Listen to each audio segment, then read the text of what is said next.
Hey everybody. So it's the Monday Night Webcast. We're having some technical difficulties, so expect Paul to join in here shortly, and hopefully we can get Andrew in here again. So thanks everybody taking your time to come out right now and hang out with me for now at least. And we got a bunch of stuff going on with some 30K talk.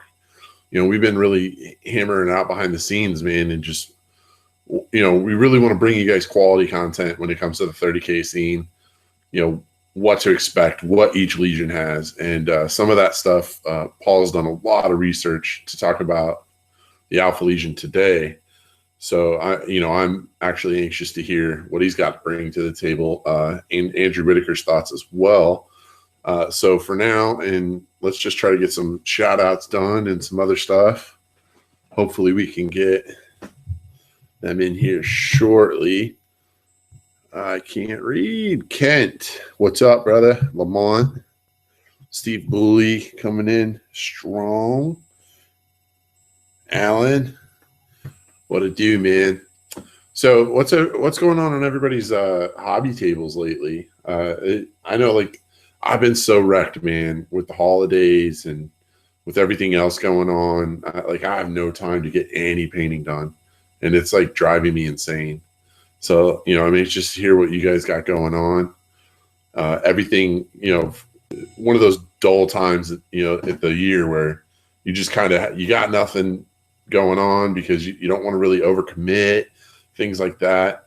There's just so much going on with the holiday season and traveling. So myself, I'm preparing a bunch of Blood Angel stuff that I've just been wanting to paint.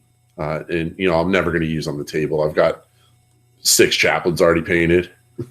Never going to use them, but they're fun to paint. So hit us up with what's going on your end. And it looks like Paul has joined us,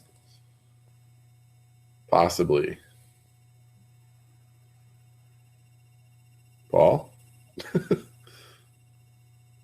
No, can nobody hear me? Is that what's going on?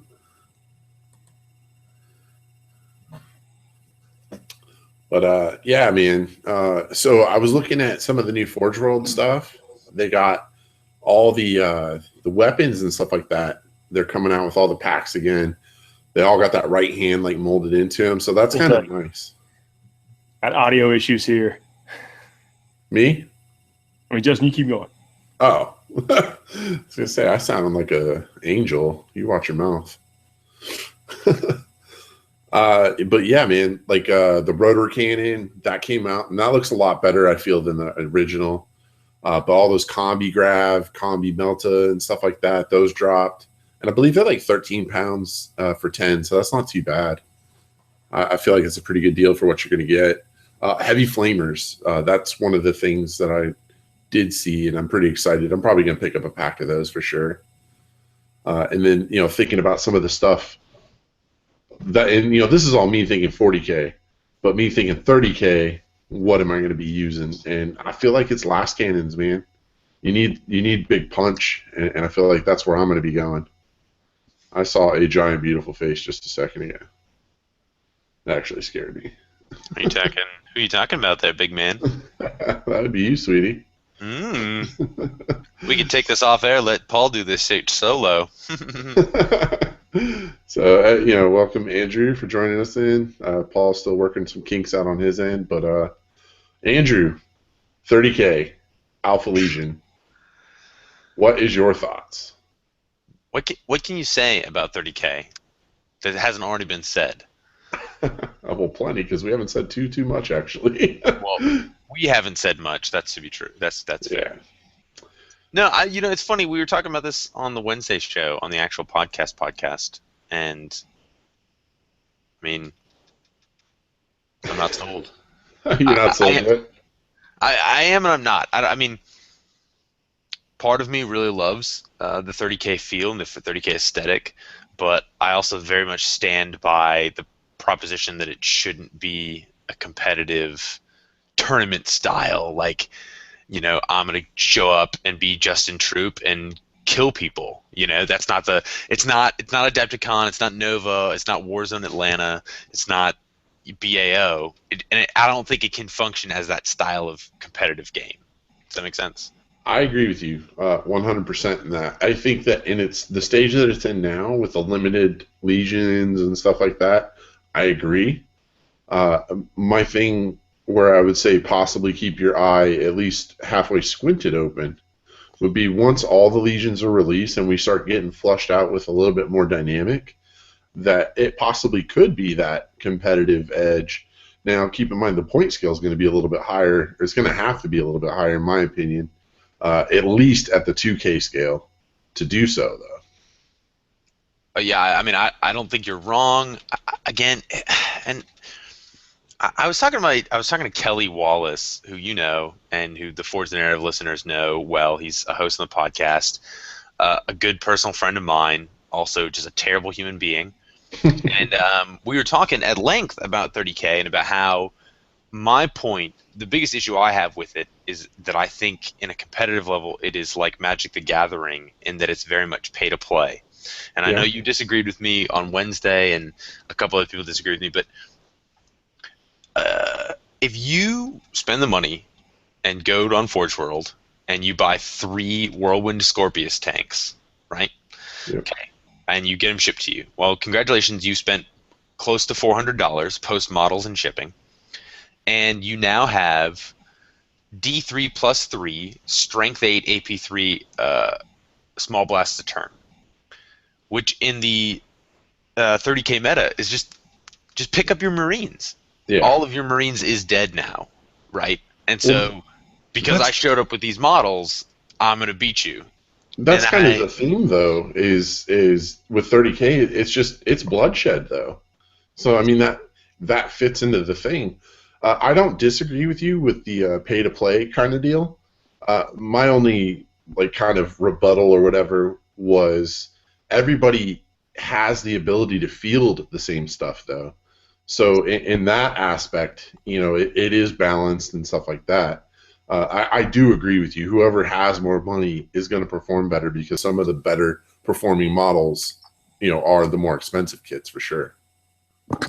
Yeah. The Spartan to be included. I mean, that's a beast of a model, dollar-wise and all of the above. So, I mean, honestly, I think that if you really hash it out, the pay-to-win thing is present. Hopefully, with the Battle of Calth, and maybe Forge World decides to run some more plastic kits in the future to maybe boost that series, potentially bringing you plastic Sicarans and some of the more staple units that we have at a more affordable price point, and that might switch it up a little bit where a few more people can at least compete without having to break the bank.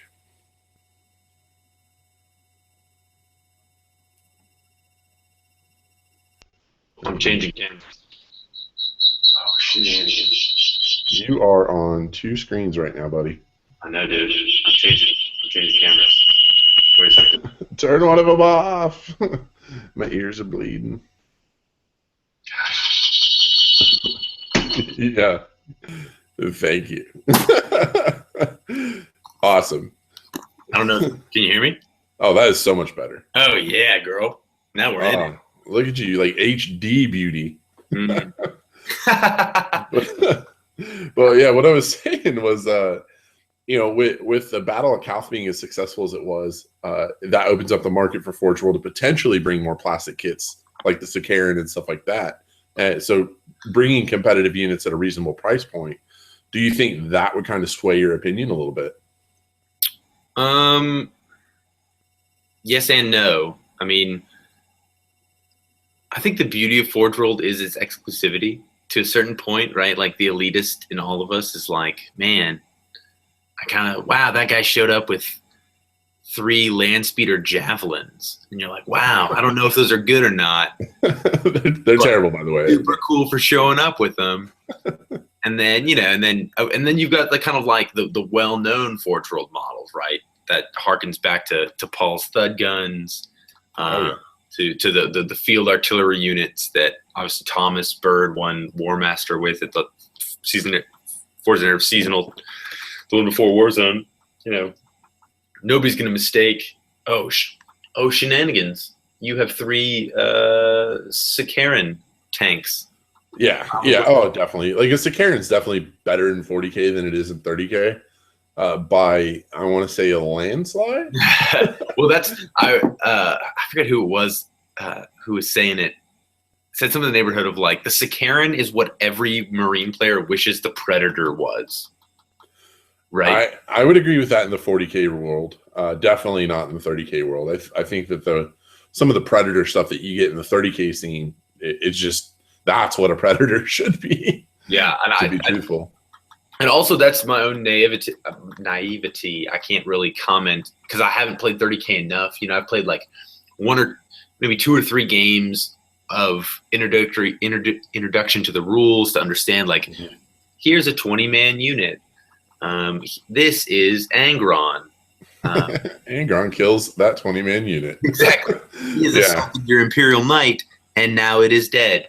You know, those kinds of like basic, very elementary lessons. Those are the ones I've learned in 30K, but I haven't gotten the nitty gritty of how the battle tanks perform and everything else like that. And it was funny when Paul texted me earlier and was like, "Hey, we're going to be discussing 30K Alpha Legion tonight.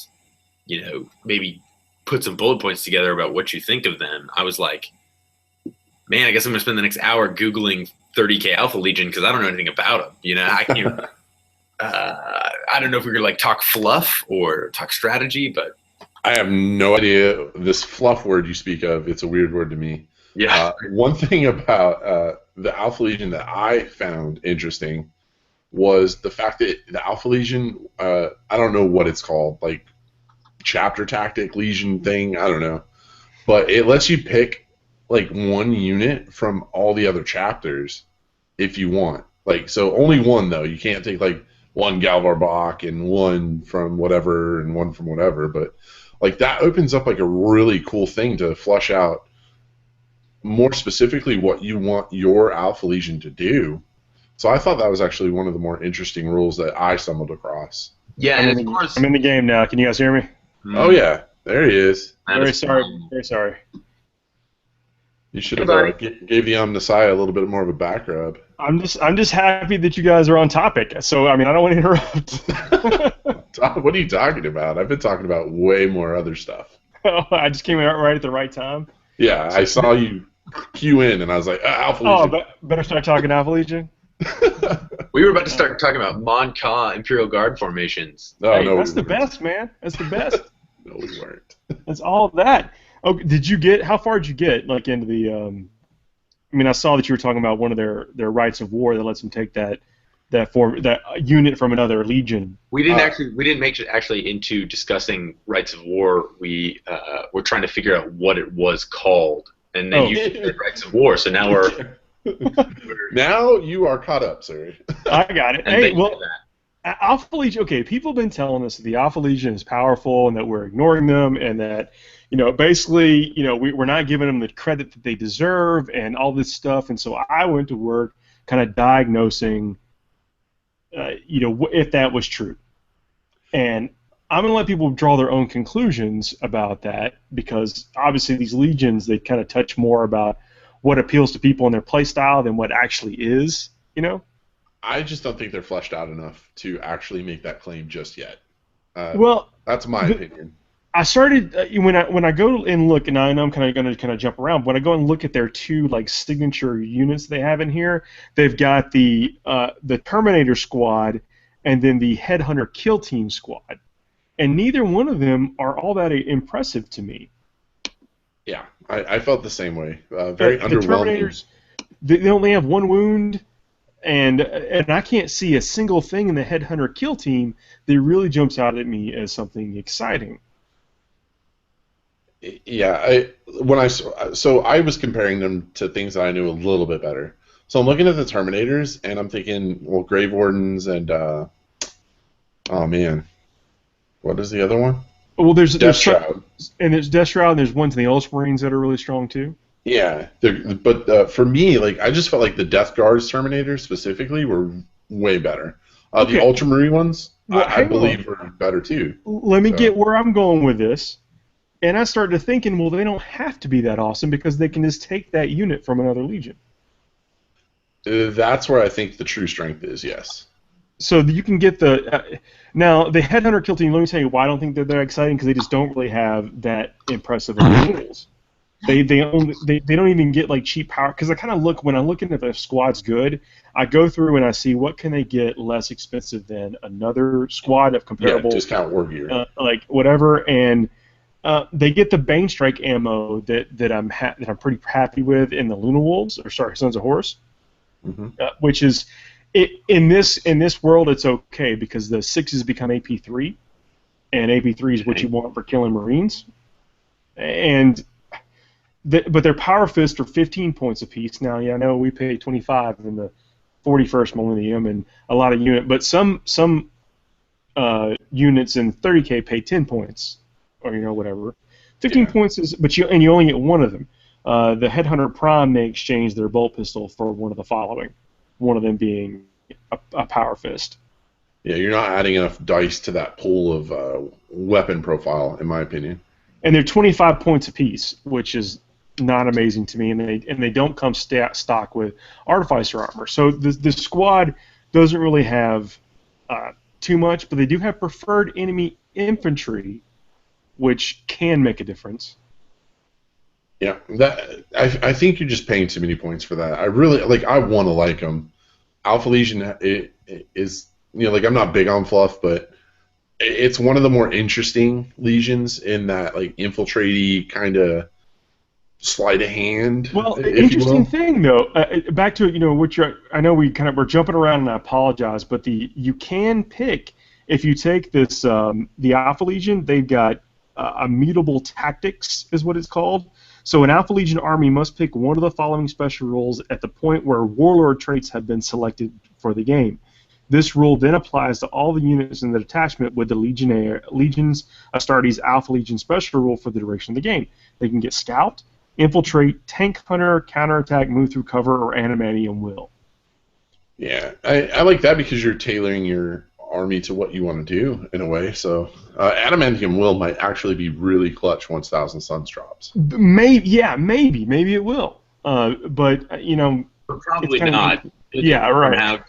Handled all varieties of Thousand Suns. They will probably still be terrible. They'll probably still be overcosted, and people will still probably pay with them because they're all okay. In 30K, Andrew, you don't get a lot of psychic dice. So the psychic dice, the communal pool actually has a real effect, like a tangible effect. Most armies may only have one or two psychic dice. Even Lorgar, even in a Word Bearer's army, you're only looking at maybe 5-6 dice. Yeah, so I was gonna say between 4 to 6.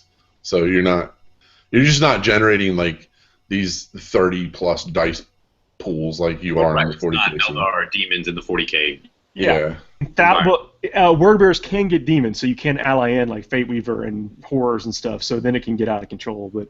And you can summon in things. I guess the point that I'm making, or to you guys' point, I'm agreeing with you, is that the Adamantium Will won't matter because either the dice you won't have enough to really do anything, or you'll have so much where that Adamantium Will probably won't matter. Yeah, that's true. I didn't think about it in that aspect. But how many times with the allying, with a Shield Eternal, you're like, come on, baby, 5+, come on. Yeah, there's so much more that we're gonna see from the Alpha Legion 2, in my opinion. I'm willing to bet we're going to see 1 to 3 more units at minimum. Well, every unit getting Scout or Infiltrate, that can matter. Yeah, that sets you up for some really good double taps and throw in some of that bolter drill type rules and things that you can get. I think that would be pretty neat. Get you closer to the fray. Fury of the Legion, when you've scouted up 60 Space Marines or something like that. Yeah, that's a lot of rounds you're tossing down range. That never sucks. Okay, so I guess you get a drawback for this too, is that in any mission where secondary objectives are being used and the Alpha Legion army is your army's primary detachment, if the Alpha Legion army has suffered more units destroyed than the enemy at the end of the game, the enemy gains +1 victory points. So you'd be crafty then. Yeah, it's not terrible. You got to lose more, so maybe you didn't even have more to begin with. Who knows? That adds a layer of complexity to a lot of missions, right? I mean, yeah, it's just something else you have to account for. Yeah, I don't mind it. Taking their right of war is not bad. You get the +1 to determine who goes first. Your enemies get a -1 to their reserves. I kind of like that with the ability to scout and stuff like that, though. Scouting and infiltrating. Yep. I mean, if you can manipulate that on top of when you're going, I feel like that's going to be pretty clutch. You've got to, as a limitation, you've got to take an additional troop choice, an additional compulsory troop choice. Yeah, I'm okay with that. Yeah. more bolt guns. Some more heavy weapons or something like that. Infantry squads that do not have either a dedicated transport or the ability to infiltrate or deep strike may not be chosen as part of the force. Wait, that rule. If you can deep strike, sorry, you can't play with us. Is that the rule?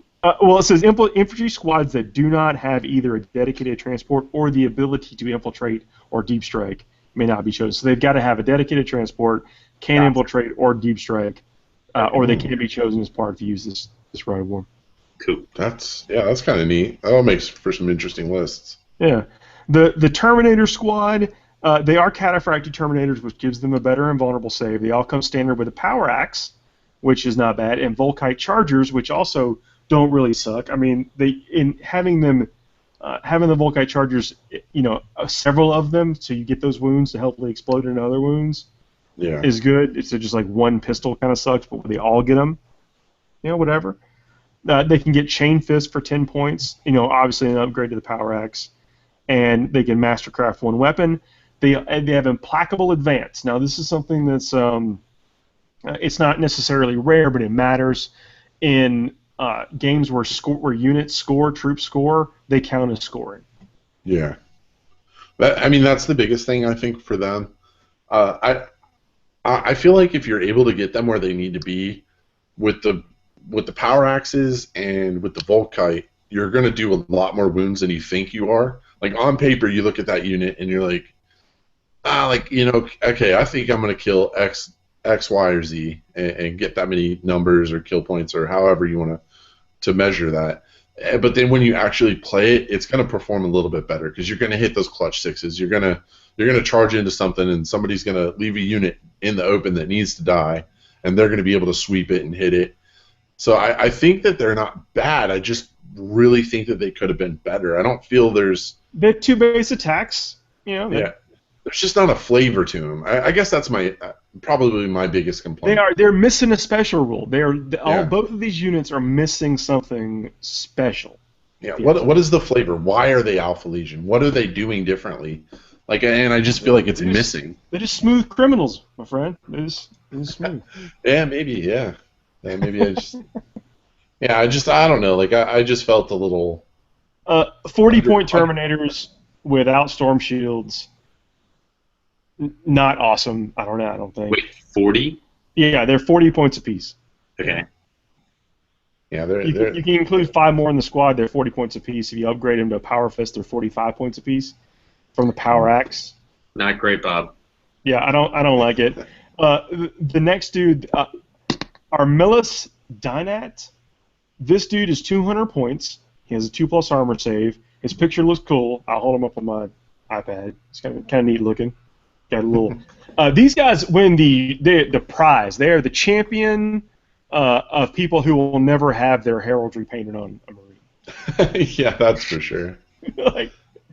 They get gold medal for Paul Murphy is never painting this junk on a shoulder pad. Yeah, if Forge World doesn't release the most clutch transfers for those guys, or you don't have billions of dollars for a commission painter to do this for you. Yeah, I think they've got him. He gets 3 attacks. He comes with this is the cool part about this. 3 attacks? Yeah, 3 attacks. But watch out. There's more. All right. He has a Thunder Hammer and a Power Sword. Dopeness. I love that. Okay, so he can decide what initiative he wants to swing at. That's cute. Well, he can choose to split his attacks between the different weapons. Also. Yeah, that's his really 3 attacks. awesome. He can split his 3 attacks. That's pretty saucy. 4 on the charge, right? I don't know. Probably not, because not just. Yeah, he does. He gets 4 on the charge. That's how you sound like a dude who's like hooking up with a girl for the first time. No, it's 4 on the charge, girl. Really, it's good. I'm poor. Look, And he's 200 points. No, listen. I know that your initial reaction is total disappointment, but really, it could, it's not as bad as it looks on the initial. Yeah, but you're running in with that Thunderhammer, and you got that dude in Artificer armor. Like, you can, with Totally enough protected. manipulation, if you can manipulate it, I think, let me go two to the hammer to his skull, and I'm going to sort out the rest of these bad boys. Well, this is just one of his special rules. While in the enemy deployment zone, all units with the Alpha Legion special rules, such as well as Alpha Legion dreadnoughts in the same detachment as this dude, may re-roll their sweeping advance rolls and add +1 to any results they inflict on the vehicle damage table. See, Andrew? See all that negativity? Look at that. Okay. We're getting better by the moment. Okay, all right. He's still 200 points, and he's leadership 10 with 3 attacks. Whatever. So I mean, I'm never. So he's just a regular guy with 3 attacks. He's a captain. I understand he's a captain, but I'm saying though, like, no jump pack, no Terminator armor. He's Artificer armor. But he moves 6 inches. And he has Iron Halo. Land Raider, best case scenario. Oh yeah. Okay, so meh, right? And then I do think the sweeping advance rule is cool. And what you were saying about you can sweep people fairly easily. I shouldn't say easily, but it's a real thing in this edition. Right. Yeah. I mean, sweeping's a huge factor, especially with the larger the squad gets, the more important sweeping becomes. Which is why I think that the Black Templar chapter tactics are grossly overlooked a lot of times. But that's another topic for a much more interesting show. But in all seriousness, though, the +1 to damage chart, so he basically it becomes an AP1 weapon. Is that what I'm hearing? Well, it'd be AP2 to get to +1. With the sword. But with the Thunderhammer, if you swing it with the Thunderhammer, yeah, it'd be AP1. It'd be AP1. That is not terrible. All units with Legionnaire Astartes Alpha Legion special rule. Now, this could play in a minute when we get to Alfarius. So this 615-point combo I'm about to lay on you. Ouch. One chosen infantry unit in the same primary detachment as the Warlord gains Deep Strike if it didn't already have it. And you may re-roll the Deep Strike scatter die. Well, so that lets you bring something that you normally couldn't in that certain rite of war, because... I guess. As a guy who's been playing Blood Angels now in 2 editions that hate Blood Angels, re-rolling reserves and manipulating Deep Strike is sexy. And I don't know whether Alpha Legion can Deep Strike a lot of stuff. But that's one of those rules that goes overlooked that is very manipulable, right? Like the Dante Warlord trait with Descent of Angels. Reroll reserve rolls and D6 scatter. People just breeze right by it until they see how that rule actually affects the game. You thread the needle right between their 2 power things. And, exactly. Now I've got however X number of melty guns in whatever arc I want to, blah blah blah. So I think this guy does allow you to re-roll the Deep Strike scatter die also. Which is pretty saucy. Just saying. So 200 points. I'd like to see him at like 175, because like Sigismund and there's a bunch of 175-point characters. Like I think even freaking Garrow aces this. Garrow's cheaper, yeah. That's for sure. Yo, Troop. Do you know who any of these characters are? I haven't read these books, so... Garrow. I know who Garrow is. As far as I know, he's reading the top 10 at the most recent GT. I don't know. Nathaniel Garrow is a badass in the books and in stats. He's like a hero of the Imperium. Yeah, Garrow's the truth. He's the Justin Troop of the Horus Heresy. I couldn't even hold a stick to his friggin'... I don't even know where I've seen you hold a stick to a lot of yourself, so that's... This next dude is kind of cool. He's kind of cool because he's only 115 points. His name is Exodus the Assassin. That sounds cool. He's a lone killer. And here's the problem with like most assassins is that on any roll of a hit to a 4+, he gets to choose who takes the wound. But then there's lookout sir that exists. So, 2+ lookout sirs. I mean, the only thing you're doing is you could pick off now in these larger squads, and still only characters can look out sirs. But if you're trying to kill the apothecary or you're trying to kill the whatever, and then can I just ask everyone here, what is up with assassins weapon. Sniper rifles only have a 36-inch range. We can shoot people from miles away right now, like today. Yeah, I would like to definitely see the move to 48, but 72. Don't try to make sense of it. There's no logic here. 72. a Vindicator at 72 is OP. Come on. But that's the only way he's playable. I mean, that's true. Like, okay, awesome, bro. You just killed, Joe Bob with the Volkite Charger. Now we just charge you. We jump back and charge you. You have to play too aggressively with a sniper, which is completely counterintuitive to what a sniper is. To be fair, like, really anything other than the psychic blocking one is not playable in a competitive sense, right? Like, Yeah. I mean, you got a 72-inch Vindicator now. Like, I can still look out, sir. Like, you're still shooting one dude a turn. Best case scenario. I don't want to downplay this dude. The dude is 115 points. And he's an HQ unit, so he's an enabler. Because in stuff where you take a Lord of War, you have to still have the HQ. So he is an enabler. He has It Will Not Die, and 3 wounds. Yeah. I mean, it's a good, it's exactly what you're saying. Like, it's really good to fill that slot. Well, he can't be, okay, my apologies before the internet corrects me. He can't be taken as a compulsory HQ because he has Lone Killer. Oh, well.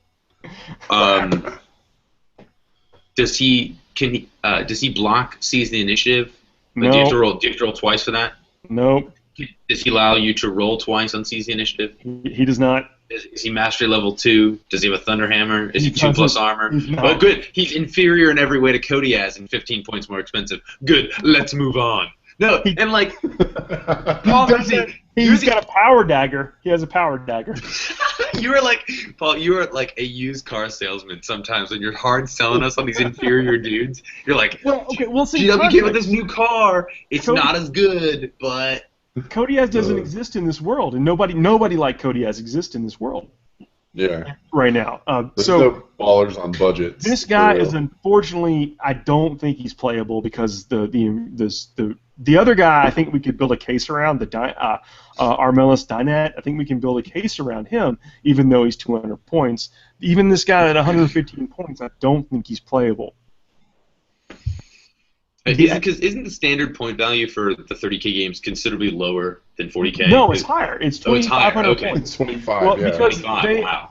they have kind of the old Apocalypse type rules where the Lord of War can only be 25% of your army in an Age of Darkness, and so most of the things are 400 and something points. So it lends themselves to a slightly higher point value game. Gotcha. Well, I mean, if you're not good enough to get shoehorned into 2,500 points at a $1.15. He has lethal on his weapon though, so every wound that he does counts as 2. So he's basically as good as like an average Skitarii guy. He ignores Awesome. cover. He ignores cover. That's not terrible. With what range weapon? 36-inch range. Like, is it just like a sniper rifle, like a standard sniper? It's got two modes of fire. It's called the instrument. They went all out on that. They tried to make this guy cool. They went all out on that The name. assassin with the instrument. Because he's a lone killer with an instrument. He's a lone killer. He's paying. It's the first rate of fire is 36 inches, strength 5, AP4, salvo 2-4 rending. And the other rate of fire is strength 6, AP3, heavy 1, rending, lethal, and ignores cover. So the first rate of fire sounds not terrible. It's 6-4 rending. Strength 5, AP4. So it's a heavy bolt. It's a rending AP4. It's a rending heavy bolter at 36 inches. If you're standing still, you got 4 shots. Yeah. With ignores cover, that's not bad. I mean, that doesn't get ignore cover. Oh, okay. Yeah. Well, I was gonna say you can kill a couple of Pathfinders, but you can't. So never mind. Okay. He's got a place if you throw him in a unit or like with a unit. I don't think you put him can. in a unit. Well, he's an independent character. Yes, he's an independent character. Okay. How is this guy getting 10 minutes of discussion on a major 40K podcast? I don't understand. Oh, wait. He can only join reconnaissance units. He can only join 30K. There it is. See, that's what I was thinking too. Like, put him with those sniper bros, And he can do like a little bit of damage with the sniper bros. This is You gotta play devil's advocate, Andrew. dude. If you don't play devil's advocate, Guys, the whole like internet he is calling his I'm not friends seeing right now, losing his mind. He's like, "Did you hear the guys on Forge of Narrative talking about me? I'm legitimate." And then they're like, "No, you're he's not." sorry. Put your No. 36-inch gun away. Okay, now here's the man. The next one is Alfair, and I know we got some questions and stuff, or at least some comments lined up. Okay, are you going to start talking about Alfarius? Alfarius. Okay, I'm gonna go. Yes. I'm gonna go get a refill on my drink, but keep talking because I want to be. I'm gonna strap in for this. You need Alfarius in your Okay. life. So Alfarius, he's got the Primarch stats across the board. So Yeah. weapon skill 7, all that stuff. 5 attacks, base, initiative 6. And he's got a couple of interesting rules. One of them is the one of many. The gimmick behind the Alpha Legion is that anybody can be everyone's the Primarch. We're all Alfarius. We're all a Magnon. We're all the one. Yeah. So he can hide in a squad and reveal himself when you want it to. And if the squad gets killed before you reveal himself, he just goes into ongoing reserve. So you never lose him. You have to kill him, and you have to legitimately kill him. Is he as beast mode as some of the other Primarchs? Because He actually is beast mode. okay, Now, but he's got some cool tricks. His weapon is kind of cool, and we'll get to it in a second. This is that 615-point combo that I was going to tell you about. Alfarius side may seize the initiative on a 4+. Units in the Army's primary detachment arriving via outflank may add D3 to their movement on the turn they arrive. I like that. From the second game turn onward, the enemy players roll to. Okay, here's kind of and this is kind of a long rule, but I'll read it. Basically, if your enemy has reserves, and they roll to bring on one of their reserves, you can roll a die on a 4+. You get to bring on your unit instead. wait. They don't get to bring their guys on. They but don't you go do. away. They remain in reserve, but you get to bring on one of your units instead. So that's kind of cool. So screw you. You go back to ongoing reserves. Here comes my toys. It's not even ongoing. They'll have to roll again. It says go Ooh. back in reserves. That's Love crazy. That's Love it. actually super brutal. That can be. I think that can be punishing. You get in hot a on the game. 4+, and it's just ugh. Yeah. But wait. Before you move on, let me ask you this question about that rules interpretation. Yep. So I'm playing against you. I have Alfarius. You're rolling for reserves to bring on some Ultramarine scrubs, and I roll a 4+. So instead, I get to bring on my guy out of reserve on your turn, right? Yep. Should the enemy player roll to successfully bring on a unit via reserve, and the Alpha Legion contingent of Alfarius' army has a unit of the same exact unit entry type held in reserve. Okay, so you roll to bring on tactical squad or whatever. Alfarius player may replace or may opt to roll a d6. On a 4+, the Alpha Legion reserve unit immediately enters play this turn instead of the enemy unit, which remains in reserve. Can the guy that I just brought on your turn then assault on my turn? Well, I would assume that he could, yeah, because Right, because I didn't. Yeah, it's the next turn, right? Yeah. That's not terrible. Yeah. Mm. Alpha I units, like it. Alpha Legion units that interplay using this rule may still outflank and gain the movement bonus for this rule. As such, units may be targeted by the enemy using the interceptor rule when they interplay. So yeah, I would assume, and you get that extra 3 inches on your whatever. An extra 3 inches never hurt anybody. Nope. He is immune. He's got a 2+, 4+, and he's immune to poison and fleshbane special rules. I love that. Like that. That's one of the things that makes a Primarch so much more survivable when they're able to have that. Not all of them have it, so I mean that's beautiful when you're able to like abuse that. How many wounds does he have? 6. 6. And he has it will not die. So 9. And what you said, he's 600 points, 415 points. but then But with some weapons and shenanigans, he gets to 600. Where I'm getting the 615-point combo is the next thing. He's got. It's called the Pale Spear. It's two-handed. That's what I call it. Yeah. It is two-handed. It's Sorry. AP1. Okay.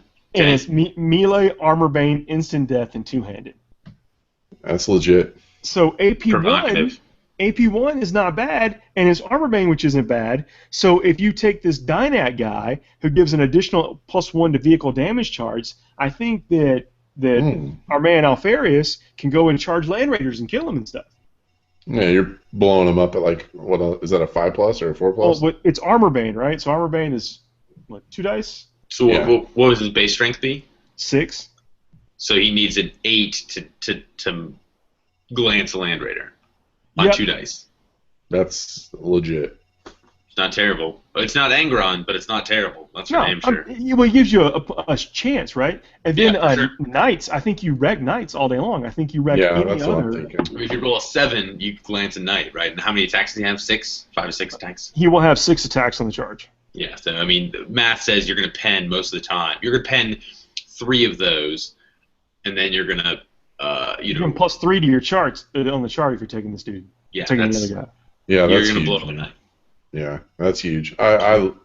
He might be one of the single deadliest vehicle hunters in 30K that I could think of.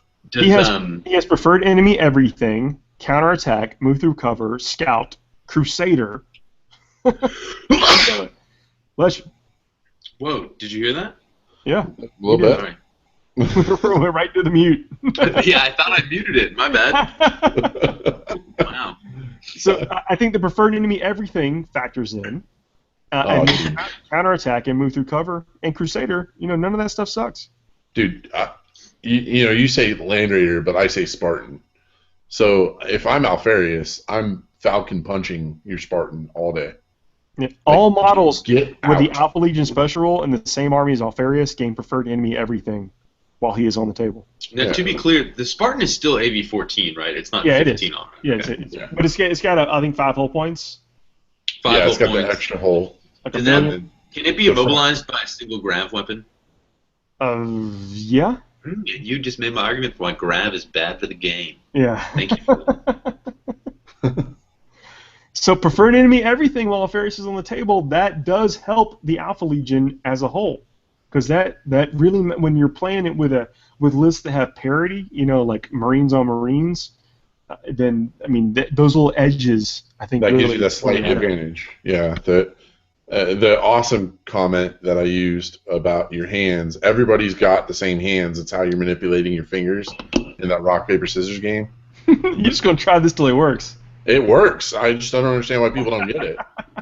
Like, it really works. Like, there's no getting around it. With you. So that's the Alpha Legion. That's the special stuff from the Alpha Legion as we see it. Now, I think they tried this Exodus guy may be in a book. Or I don't know. I haven't checked it out, but yeah, and then David Eggberg is pointing out that grav in 30K is different than it is in 40K. It's slightly different. It's still strong though. Yeah. So anyway, that is the Alpha Legion kind of in a nutshell. If I were playing an Alpha Legion, I would definitely pick. I would cherry pick the unit. Death Shroud Terminators are high on the list. Any 2-wound Terminator would be high on the list. Those Corn Berserkers that get like free chain axes would be high on the list. Because they swing in when you charge with that unit, you get something like 80 attacks on the charge. Yeah, those are probably Death Shroud. I can't get away from Death Shroud. No, Death Shroud 2-wound Terminators, they don't suck. Yeah, I can't get away from them. I don't believe in that. I don't believe in any of that. I believe in Angron and 19 Corn Berserkers piling out of a Spartan. That's what I believe in. Yeah, that's a hardy problem to deal with. I have been on the receiving end of that, and I've watched Angron at Initiative 7 just destroy an Imperial Knight and just look angry at everything else in the army. See, you just need Horus on the table. That's how I dealt with him last time I played him. Well, so that actually is an interesting question, and maybe something that the listeners out there are interested in as well. How thorough are they going to produce all of the Primarchs? Am I going to be able to buy every one of them? Model? Yep. You're going to get a Horus model? The Legends, I've got a Horus model. That's right. Horus is out. That's right. The legend, how the legend goes, is that all the writers sat down and spec'd out all the Primarchs at the same time.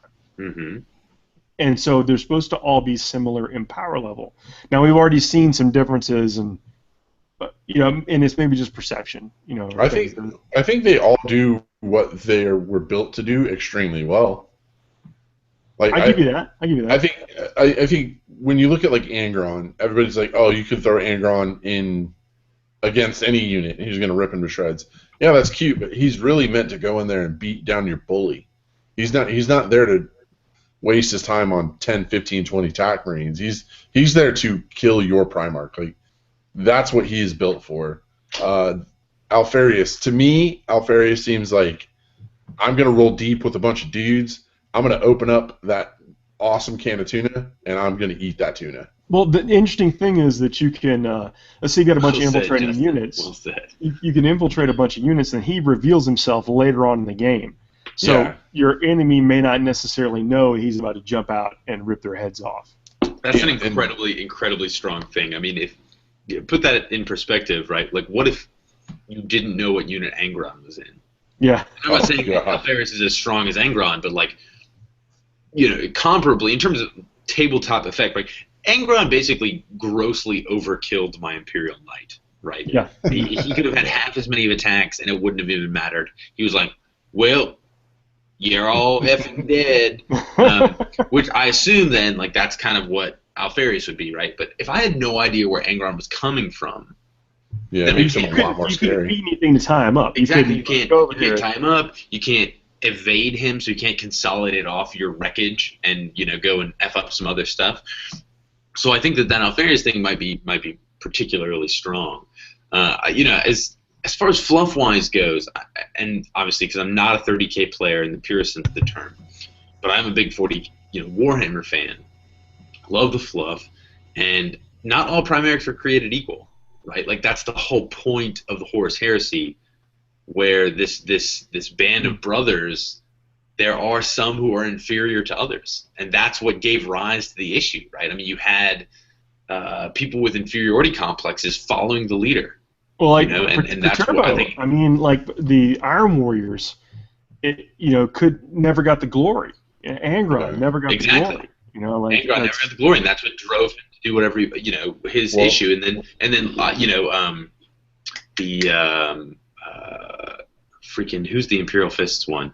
Dorn, right? He was the guy that was like, doesn't matter where the glory is, right? It doesn't matter how inferior I am or how much praise I do or do not get.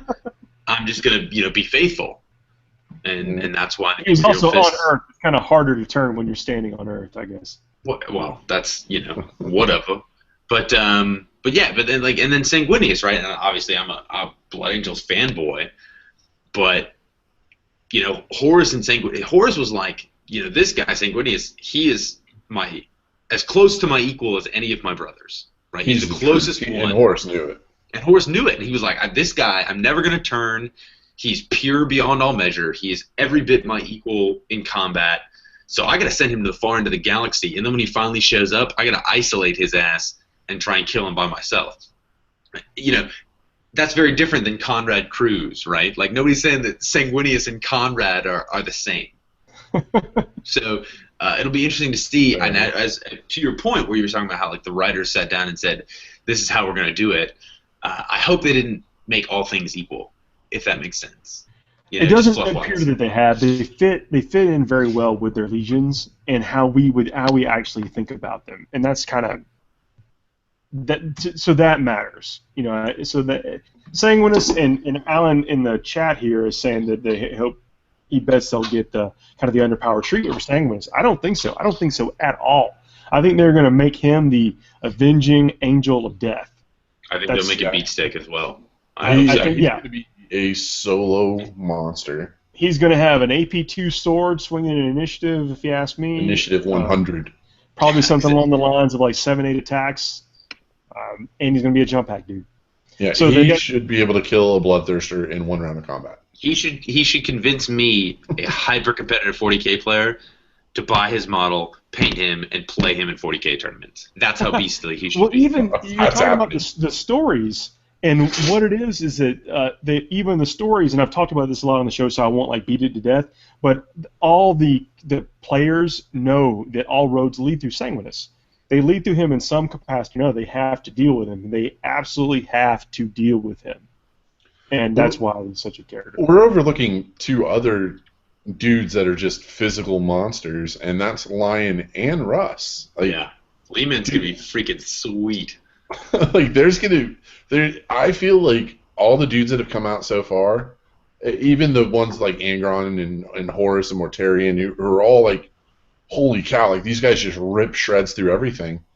Those dudes that are about to come out, Sanguinius, Russ, and freaking the Lion, dude, those guys I feel like for some reason are just going to be so much better. You've got to read Unremembered Empire. Absolutely have to read Unremembered Empire. Blasphemy. The R word.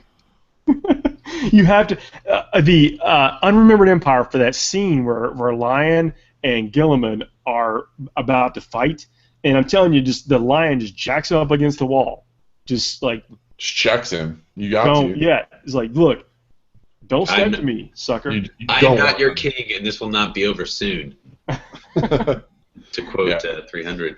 Dude, I love everything about Russ. Like when you get to read like the Primarchs and stuff like that, and how like the Emperor was going around and finding them, and Russ was just like, yo, like let's roll, buddy.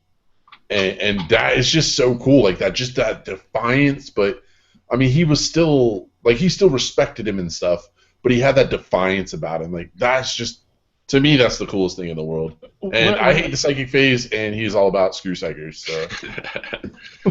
Well, supposedly he wants only his psychers to be able to use it. I mean, that's okay. I don't mind a little hypocrisy in he needs his flaws, Because at the Council of Nicaea, it was who was it that found the librarian? The librarian was Sanguinus. Magnus, of course, and there was the third, and I can't remember who it was. I don't think it was Russ, though. Somebody help me out with that. You wrote it in the wrong direction. It was Mortarion, and who else? Justin can't read, and I don't read, so I'm just off. Never mind, I'm off in left field. Almost slow us down. Mm-hmm. Anyway, well, Mortarion and Angron, I remember, were like, screw your psychers. That scene in Unremembered Empire is worth reading it alone. I have the book over there. I know you guys can see that. It's over there.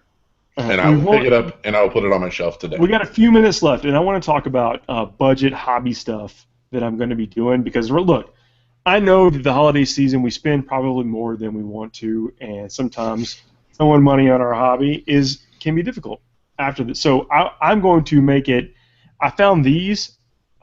And I think it's from the Brush for Hire website. Yeah. Oh, yeah. Definitely. And these things, they're very inexpensive for a pack of 4, and they glued together. These are all individual pieces. I'm sure you guys are all familiar with this. They glued together like less than 2 minutes to glue together, and they came with a couple things. This cardboard insert. This is a cardboard box that you just simply fold up into this. And then you slide it into here, and you've got a shipping crate. Love it. Simple, scenery. Affordable, line of sight blocking. It came with line of sight blocking is huge. Exactly. That's the only thing that matters in that whole spiel. Kids at home. Well, it has this stencil that lays over here to help you put a little, I guess, embellishment on your crate here. Yeah, like you're talking about these shipping crates in general. I want to plug just a little bit Brush for Hire in general. They've been around forever. I want to say he's probably going on like almost his 5th year at this point. If you're familiar with Mini Wargaming and Chaos Dave or Mini Wargaming Dave, however you want to call him, his Chaos Army, Austin from Brush for Hire did most of that like conversion work on all his Demon Princes. I know it. He painted up a butt ton of his stuff for him. The dude, we often talk about Brandon from GMM with that whole, making your dreams come true. Whatever your imagination is, he can do that. Austin is like right behind him. His vision and stuff like that is just amazing. He's a talented brush artist, and he's an amazing airbrush artist. He's got stencils for days. All these shipping crates and things like that. These things are cool. Like, look at this. They're built to this 4-pack. They just kind of slot right on top of each other to stack up. Yeah, dude. It's just amazing stuff. It's modular in that aspect. Like, you get to create what you want. and he stands behind his products, man. So definitely check him out because you're gonna find some awesome stuff. No matter what tabletop game that you like, too. Like a lot of his stuff is like Infinity based. Those are really made for Infinity, but 40K. It's gonna block bolter shells. Yeah, 40K benefits. Because that's a change to block in Warhammer. Bolters. I mean, that's the only thing I fear. Fear of the Legion. Fear of the Legion. Yeah, I'll take your one-shot last cannon to the face, son. Unfortunately, scat lasers go right through the shipping container, which is the real fear. It's actually interesting because you guys. Steve answered the question. Khan was the other psyker guy. They founded the librarian. Khan was the third psyker. Oh, that makes sense. The listening audience coming to clinch there. Yeah, thank you very much. Thank you.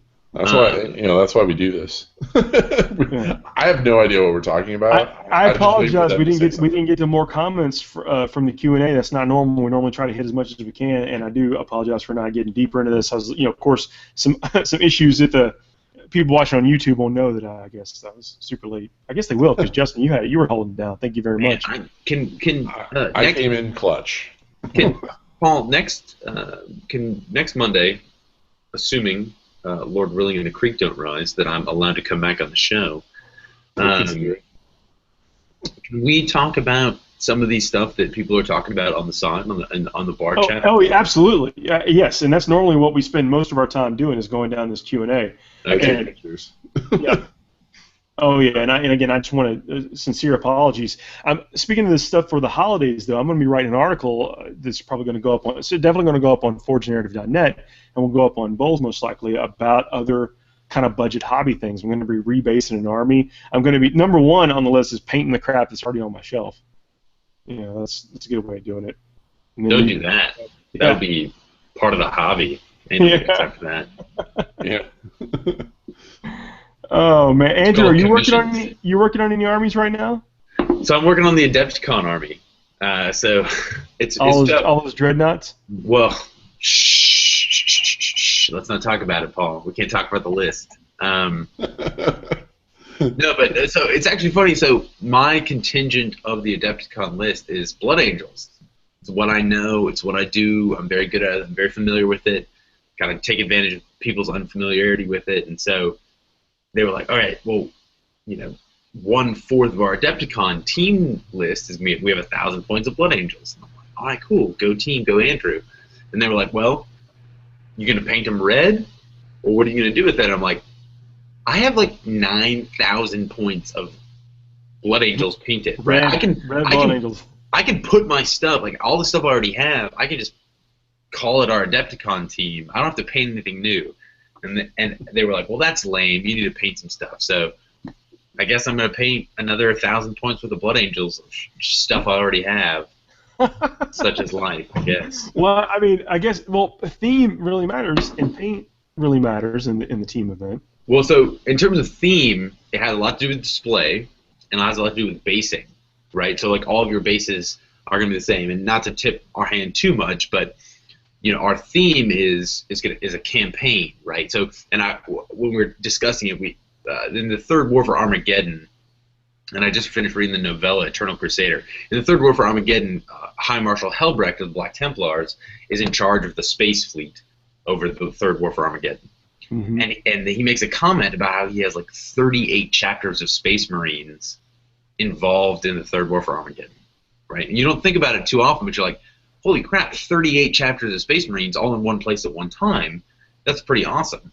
And so for an Adepticon list, you could really put that theme together where you've got a campaign mission where multiple chapters. That's so hard to sell at Adepticon, by the way. It's so hard to sell. Is it? It's hard. It's real hard to sell.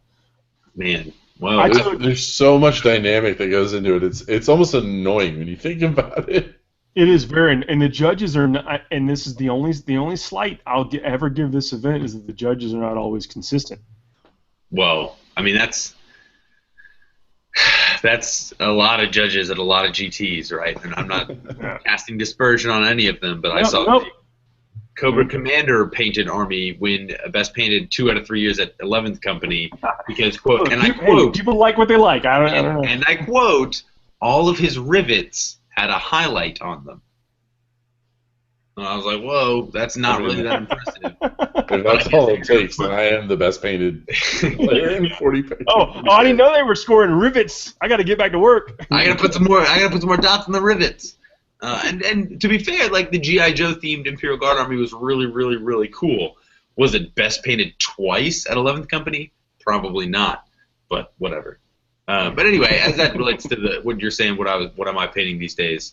We're trying to make a theme work for the Adepticon where we've got multiple chapters, we've got an Imperial Guard contingent, and we're trying to build a big display of Space Marine cruisers with drop pod launching bays and all the rest of it. So that sounds cool. It could be cool.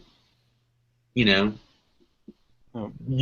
judges could do what you just did, where you're like very dismissive and unimpressed. Could go either way. I don't know. Oh man. Well, good luck. We're going to be talking more about that probably as we get closer. I think we're going to have on this side of the fence our list worked out by probably mid-January. So are you on a team as well? Oh, absolutely. Oh yeah. Who's your team? What? Look. Right there. I got Justin Troop. All you need to know. Right there. I got Josh Ginn. And I got Chris Morgan from the show. Well, I guess we are not going to go anymore because we're going to lose. So. Now, I mean, I've come in second 3 times and won it once. Nice.